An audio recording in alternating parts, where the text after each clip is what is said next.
Olá, alunos do oitavo ano. Então vamos para a nossa correção. A correção inicia na página 60 da apostila de vocês. Estão com a apostila na mão para fazermos a correção.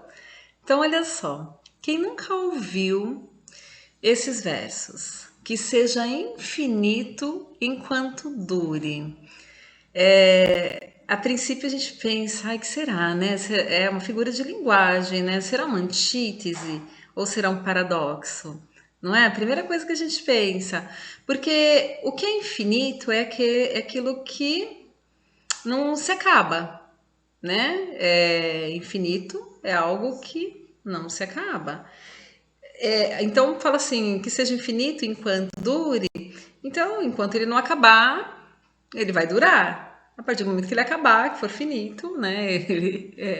Ele não dura mais.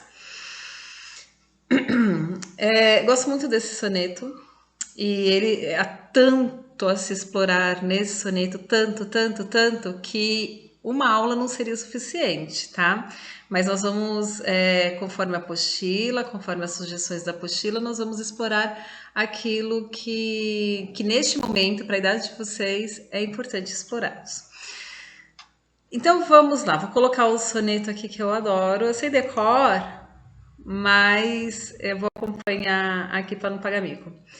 Vamos lá. Soneto de fidelidade. Soneto de fidelidade, Vinícius de Moraes. De tudo ao meu amor serei atento, antes e com tal zelo, e sempre e tanto, que mesmo em face do maior encanto, dele se encante mais o meu pensamento. Quero vivê-lo em cada vão momento, e em seu louvor hei de espalhar meu canto e rir meu riso, e derramar meu pranto ao seu pesar ou seu contentamento. E assim, quando mais tarde me procure, quem sabe a morte, angústia de quem vive, quem sabe a solidão, fim de quem ama, eu possa me dizer do amor que tive. Que não seja imortal, posto que é chama, mas que seja infinito enquanto dure. Ah, Vinícius. Eu falo, Vinícius de Moraes, ele morreu um ano antes de.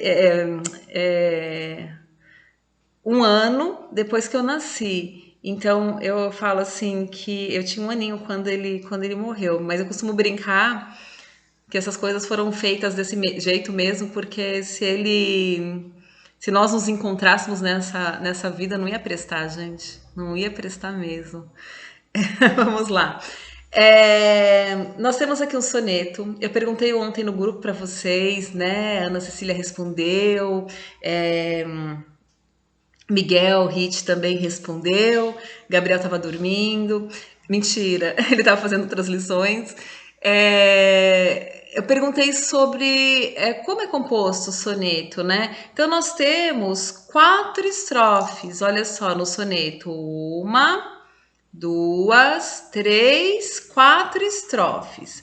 Dessas 4 estrofes, as 2 primeiras estrofes são compostas por 4 versos.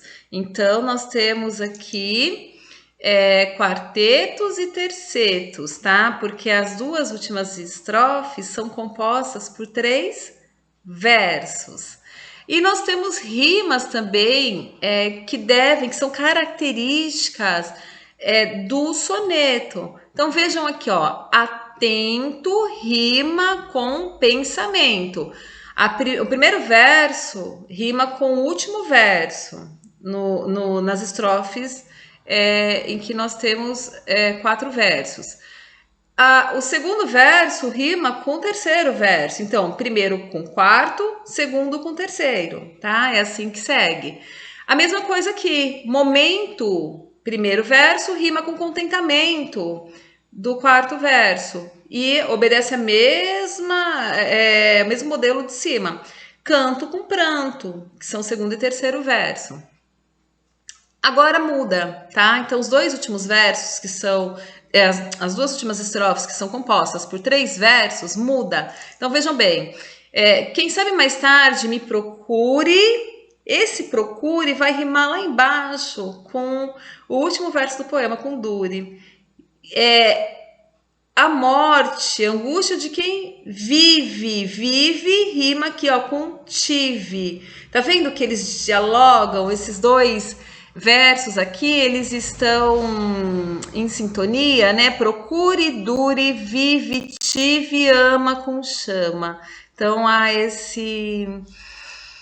essa relação dessas duas últimas estrofes, o que não acontece na primeira e na segunda estrofe, elas são independentes. A terceira e a quarta estrofe já uma acaba interferindo na outra de alguma maneira.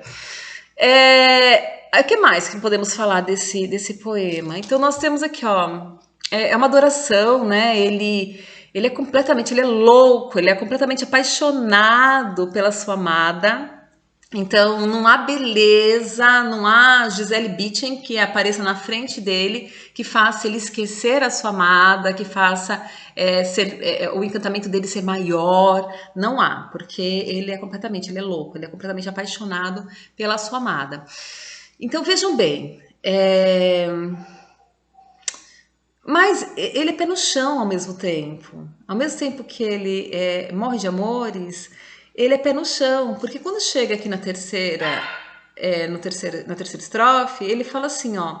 E assim, quando mais tarde me procure quem sabe a morte, angústia de quem vive. Então, todas as pessoas que vivem pensando, né, temendo a morte, vivem pensando, nossa, né, eu não quero morrer, ou ficam pensando como será depois da morte. Então é a angústia de quem vive a morte. Quem sabe a solidão, o fim de quem ama, porque aquele que ama,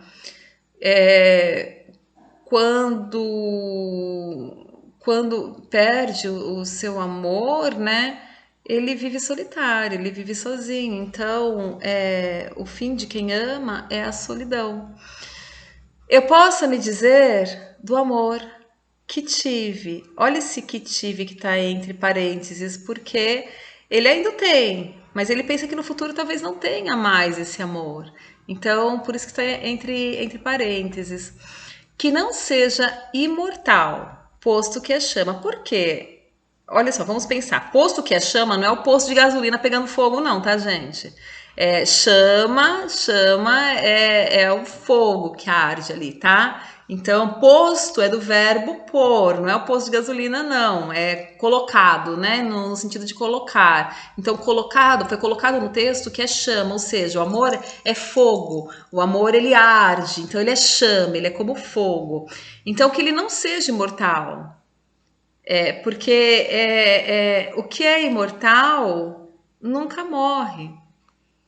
E a chama apaga, a chama morre. Então, se está pegando fogo em alguma coisa, não vai durar para sempre, logo vai apagar. Por isso que ele fala que não seja imortal, já que foi colocado que a chama acaba, o amor também acaba. Então, ele não pode ser imortal, mas que seja infinito enquanto dura. Aí volta aquele conceito do infinito que eu falei no início, né? O infinito é o que não se acaba, mas enquanto durar, ele tá ali, ele é infinito, enquanto ele existe, mas uma hora não vai existir mais, então ele acaba. Então já deixa de ser infinito e passa a ser finito, tá? Então vamos ver lá. De quantas estrofes se compõe o poema e quantos versos há em cada uma delas? Já falei, né? Então já respondi essa questão para vocês. São 4 estrofes. Nas duas primeiras estrofes, nós temos, deixa eu pegar aqui para vocês.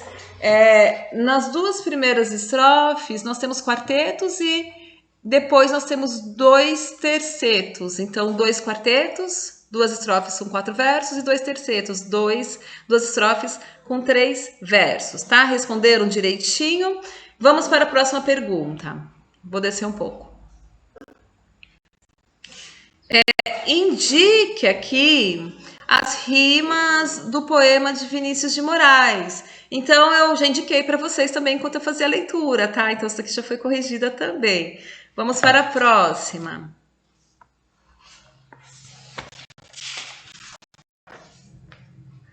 A próxima é essa aqui, ó. Número de sílabas poéticas. Então, 2.3, será que é essa que vocês estavam com dúvidas? Vamos ver aqui, eu vou puxar aqui para vocês. Ó, eu dividi para vocês aqui, vejam. Ó, número de sílabas poéticas. Eu pedi para vocês fazerem só da primeira estrofe, tá? Porque depois já dá para ter uma noção. Ó, de tudo ao meu amor serei essa aqui não conta, tá? Ó, não vou contar o to porque a sílaba tônica termina no tem. De tudo ao meu amor serei atento. E o to fica de fora. Então, eu tenho 1, 2, 3, 4, 1, 2, 3, 4, 5, 6, 7, 8, 9, 10 sílabas poéticas. Antes e com tal zelo, esse com tal zelo, ele já emenda com e, em com tal zelo, tá? Sempre. Aí eu tenho aqui uma repetição, que eu chamo de crase, né? Crase poética. E tanto, então eu não conto aqui também, ó, o to, não vou contar esse to também. Encanto, também não, porque são sílabas átonas. Pensamento, também não, porque são sílabas átonas. Então vamos lá. 1, 2, 3, 4, 5, 6, 7, ó, aqui, ó, eu tenho aqui uma junção também, que a gente chama de elisão, né? Então, 1, 2, 3, 4, 5, 6, 7, 8, 9, 10. Eu tenho uma crase e eu tenho uma elisão aqui. 1, 2, 3, olha aqui uma elisão. 4, 5, 6, 7, 8, 9, 10 sílabas poéticas. 1, 2, 3, olha aqui também. 4, 5, 6, 7, 8, 9, 10. 10 sílabas poéticas. Quando eu tenho 10 sílabas poéticas, vocês vão escrever assim: que os versos do soneto de Vinícius de Moraes são versos decassílabos. Então, escrevam aí: versos decassílabos. O que são versos decassílabos? São 10 versos, 10 sílabas poéticas em cada verso. 10 sílabas poéticas em cada verso. Dodecassílabo seriam 12. Dodecassílabo. Versos dodecassílabos seriam 12 sílabas poéticas em cada verso, tá? Mas esse aqui é decassílabos, com 2 S e acento no I, pelo amor de Deus, hein? Vamos lá. A 2.4. Deixa eu ver se eu tenho aqui. Pronto, já mudei até de céu. Tô baixando o vídeo para outra sala e tô gravando para vocês ao mesmo tempo. Tá tudo muito louco aqui, né? Olha aqui. Examine a conjunção E destacada nas estrofes seguintes. Antes e com tal zelo e sempre tanto, e em seu louvor hei de espalhar meu canto e rir meu riso. Isso aqui se chama polissíndeto, tá? A repetição de uma conjunção forma uma figura de linguagem chamada polissíndeto. Então, polissíndeto, que é essa repetição, poderia ser qualquer outra conjunção, mas aqui foi feito com a E, é para realçar a ideia, tá? Bom, sabe, é uma repetição proposital. E agora minha bateria vai acabar para ajudar. Então, aqui a minha resposta correta seria a letra B. Tá? A repetição dessa conjunção dá ao leitor a impressão de que o comportamento do poeta será totalmente dedicada ao ser amado, à sua amada. Deixa eu ver se eu consigo colocar para carregar aqui, porque senão vai acabar a bateria. Aqui, pronto. Então, agora eu já não sei mais o que aconteceu. Ok, não sei o que é, mas vai ok, né? Ele é dedicado, como eu falei no início, né, a sua amada. Então, 2.4, aqui a letra B. E na próxima, que é a 2.5, aí eu tenho uma outra figura de linguagem, que é aquela do subir para cima, descer para baixo, sair para fora, entrar para dentro, lembram? Aí fala rir meu riso. Se vai rir, a gente já entende que é um riso, né? Mas por que que ele usou essa figura de linguagem? Foi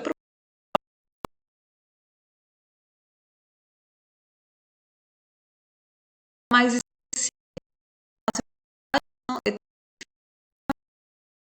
mais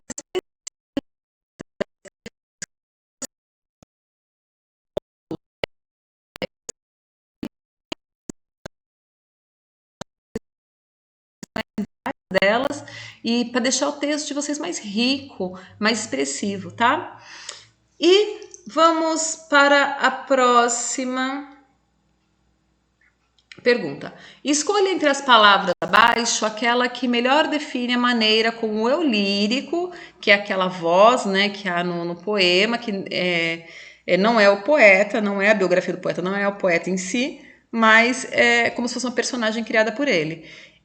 Deseja viver o amor. Como que ele deseja viver esse amor dele? Superficialmente? Claro que não, né? O cara tá exagerando ali. Eternamente? Não, porque ele tem o pé no chão, como eu disse no início. Intensamente? Sim, intensamente. Ele quer viver intensamente. Valeu. Eu não cliquei em nada e abriu. Tá? Então a nossa resposta correta na 2.6 é a letra C. E na 2.7, observe que todas as estrofes terminam com ponto final, com exceção da terceira. Por que que não há um ponto final?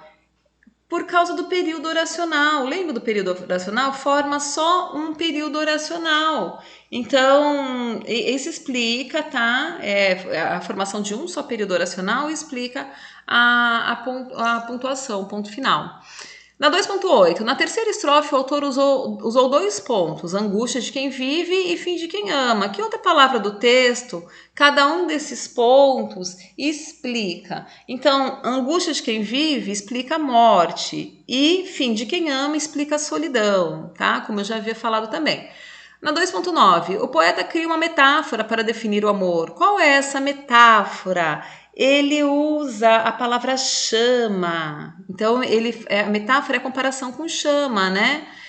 Qual é a semelhança entre o amor e a chama? Aí você vai responder aí que a chama, ela é intensa, ela queima, ela arde, mas também ela dura por um tempo e acaba. E o amor também, ele é intenso, ele queima, ele arde, mas também dura por um tempo, logo acaba.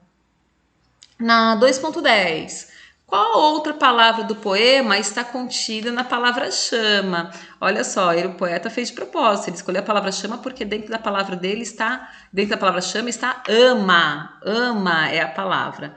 2.11, algumas pessoas, talvez por não conhecerem o poema ou conhecerem muito pouco, confundem o penúltimo com o último verso e dizem que seja imortal enquanto dure. Qual a diferença entre que seja infinito enquanto dure e que seja imortal enquanto dure? Eu já expliquei para vocês, né? Se vocês não se lembram, voltem lá no vídeo e para a gente colocar essa diferença do que é imortal e do que é infinito, tá?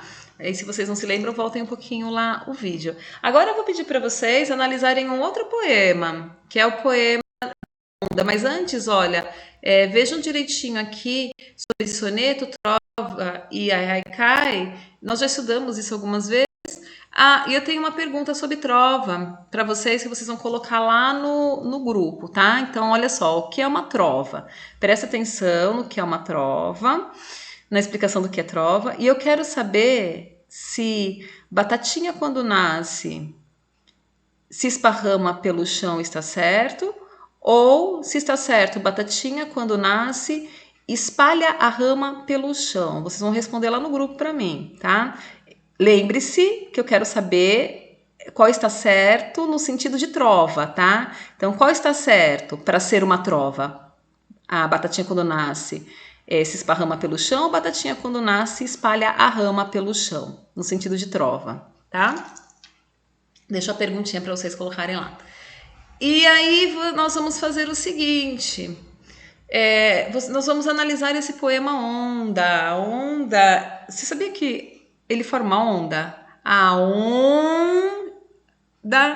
anda. Então sobe e desce, sobe e desce. Aonde anda? Então toda vez que for a sílaba tônica, a onda tá lá em cima. E aí quando a sílaba for átona, ela desce. Aí forma um desenho que vocês vão formar esse desenho na página 65, tá?